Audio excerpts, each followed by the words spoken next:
All right. So, one of the questions I always get from students is about learning songs. Um, what to focus on, how do you learn songs, how do you learn a bunch of songs um, in a short amount of time. As a drummer for hire, I often have to learn 30 or more songs per band, and I might have 3 to 4 shows with 3 to 4 different bands a week. So this is just kind of the method that I've developed over the years of being put in that situation and having to remember a bunch of material, learn a bunch of material in a very short amount of time. So I'm learning some songs for some gigs in a couple weeks. I've never heard this song that I'm about to play, and we will learn it together. I will sort of take you through what my process is for learning songs. So here we go. The song is Be Grateful by Walter Hawkins. So let's check it out.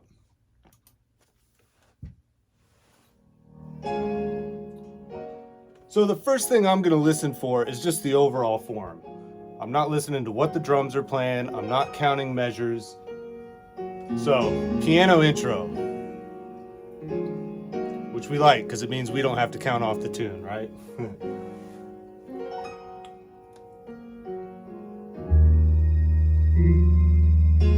Okay, so some other instruments come in, still in the intro, as far as I know.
So, what I would say right now is that's a big intro. There's a form happening there. I'm not sure if the rest of the song will follow that form or not. Sometimes they do, sometimes they don't. But basically, we got long intro, and this sounds like a verse coming up here. So let's go back and see what happens. Promise me sunshine. That's not the way it's going to be. But a little rain. So I'm listening to the way the chords are moving.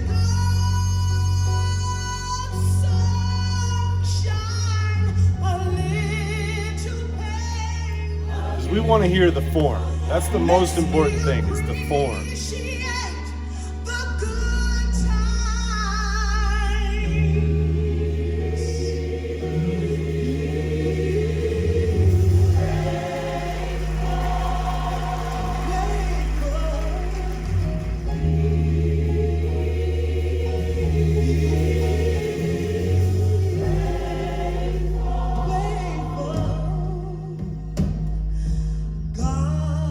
Okay, so what I would say is that form is basically the same as it was in the intro. There's chord progression happening, there's a form happening. The first time it happens, it's just piano, really.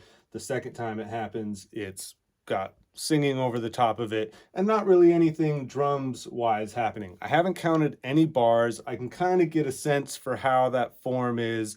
This is a gospel tune, so these chord progressions are fairly standard in the American lexicon of music. So I can sort of feel that form. Here we are at the second time through the form. It's not really a verse, chorus, kind of thing. So it's like one time through the form with just piano. Second time through the form is vocals and band. Third time, I hear the drums about ready to come in. I imagine we'll have a groove for the third time through the form. So let's check it out. Desires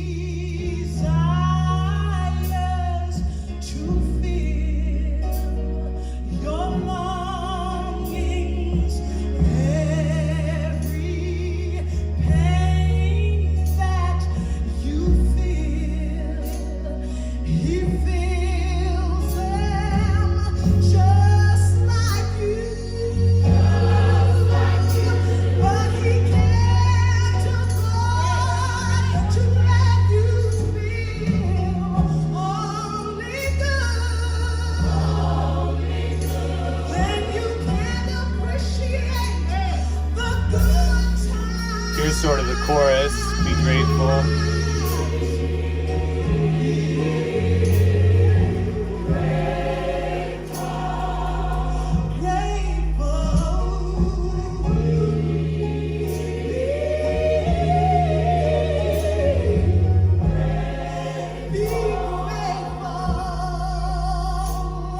Be grateful.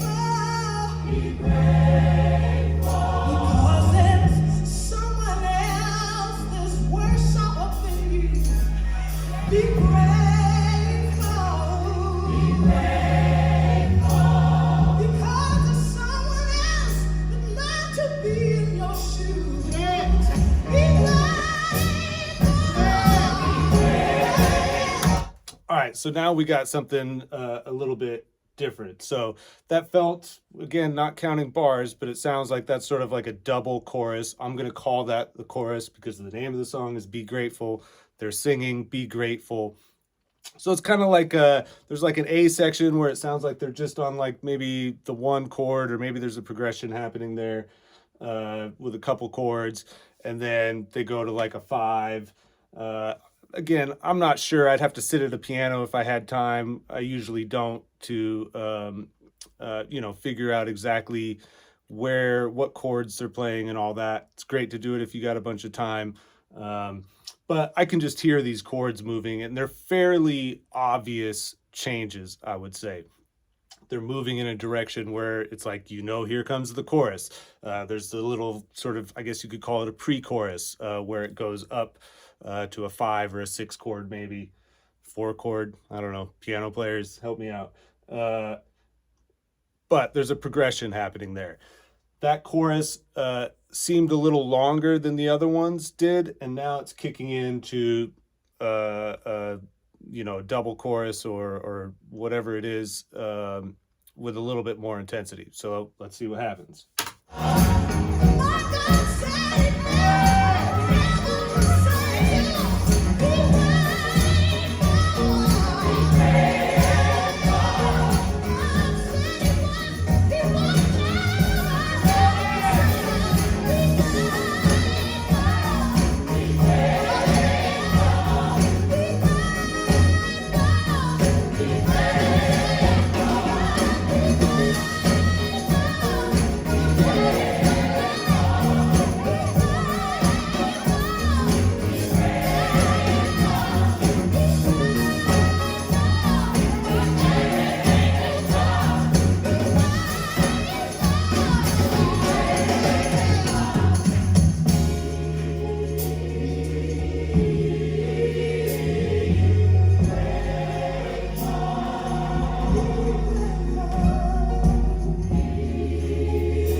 Okay, so before we go on to what's going on there, so yeah, they kind of vamp on the chorus for a while. The drums come in full.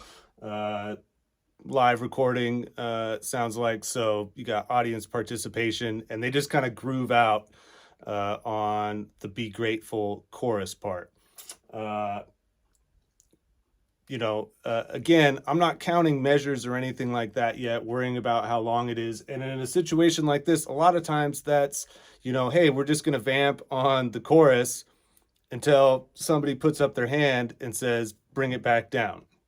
So far what we got, one time through the form, just piano and some other instruments, little cymbal swells towards the sort of chorus section of the form. Second time through the form, we've got singing, not any drums except for, again, little cymbal fills on the Be Grateful chorus part. After that, drums come in, kind of just boom, kind of thing. For the third time through the form. After that third chorus, what felt to me to maybe be a double chorus, but definitely felt slightly longer. These are things that I figure out on my second listen through. And then we vamp on the chorus, full band, drums in, fills. After that vamp comes back down. And then we've kind of been doing a piano, not instrument piano, but quiet chorus, dynamic piano chorus. There was some chord movement there, and it sounds like something else is about to happen. So let's check it out.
Man, give me goosebumps.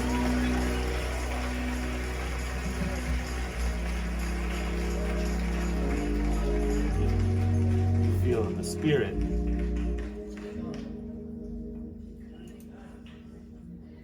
All right, so I think that's it. There's 15 seconds left in the tune, but I think it's sort of just winding down stuff before the sermon, maybe. So my goal is always to be able to know a song 3 listens max. Now, some songs are more difficult. You got to take more time to listen. They might have different parts. They might have odd bars on the third chorus only. Singer-songwriters love to do that, where like the third chorus, there's a measure of 5/4 or 7/8 or something, and you got to remember it only happens on that one chorus. So those kind of songs, might take a few more listens. If you're learning some super prog stuff, 3 listens might be a little ambitious.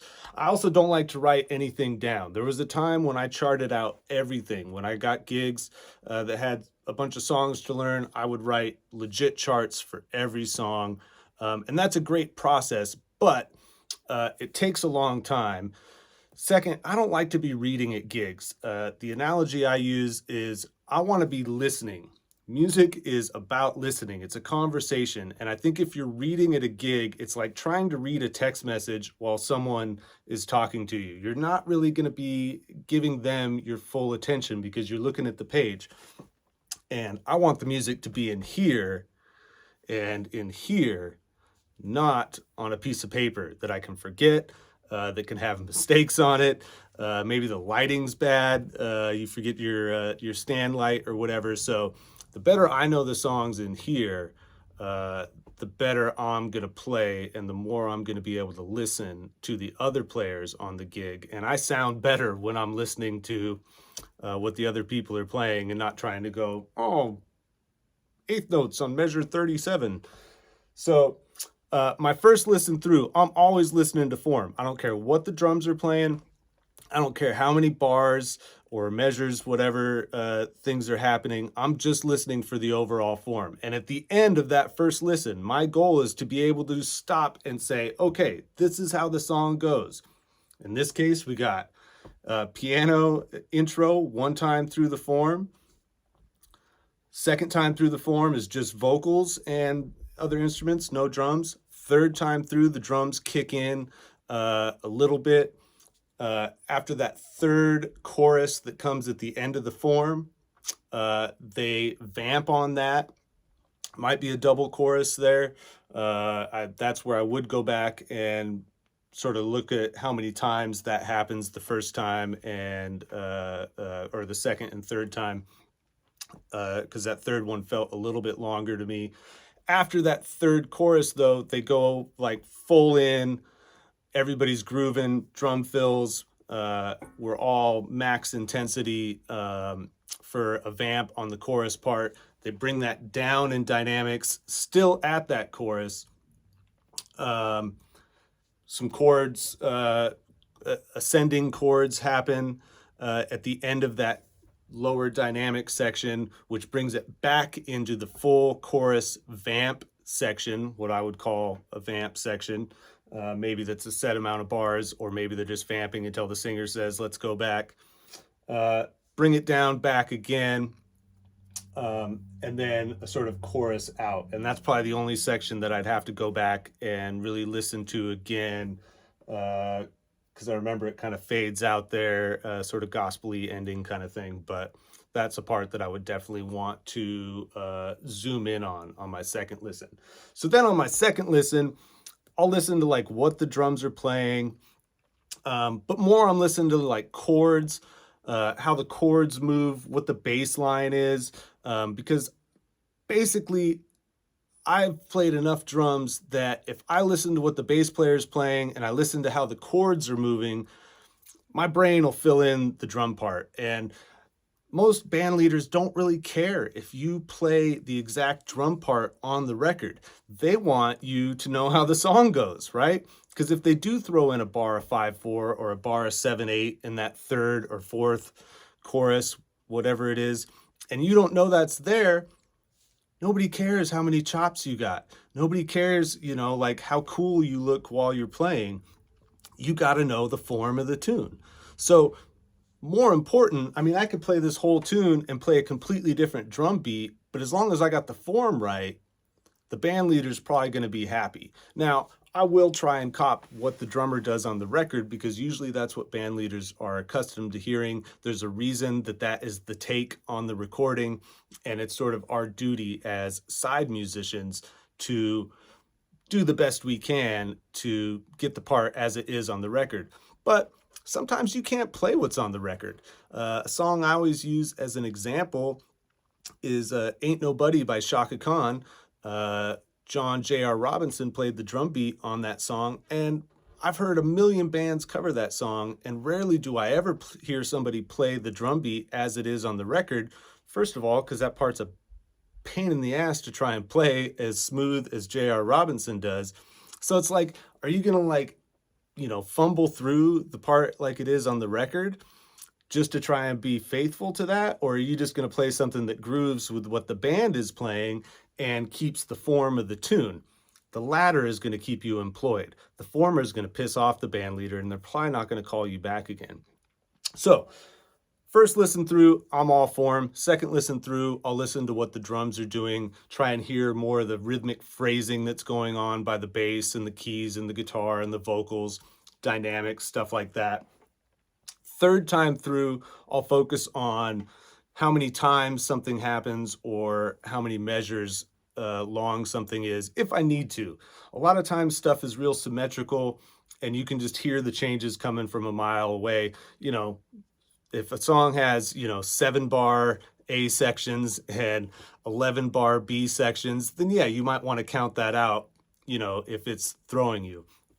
Again, I don't write any of this stuff down. There was a time that I did, and I think this is just one person's way of learning tunes, and there's no right or wrong way as long as you show up and you know how the song goes. And I think if you can recite the form away from your instrument, sort of top to bottom, then you probably know how it goes. It's like intro with vocals, vocals with drums, vamp in the middle, chorus, vamp again, chorus, however you want to describe these sections.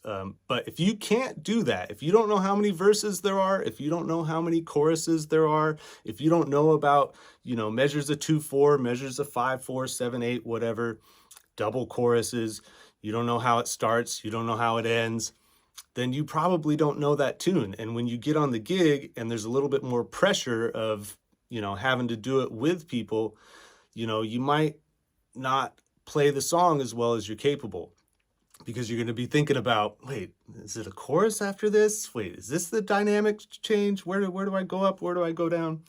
So this is how I learn songs. Hopefully this helps some aspiring drummers that are trying to go play with bands, trying to get hired, trying to be more musical, figure out how to approach learning a bunch of songs in a short amount of time. And I'd also like to hear, what is your method if you're a professional drummer that has to play a lot of side gigs, side person gigs? How do you learn tunes?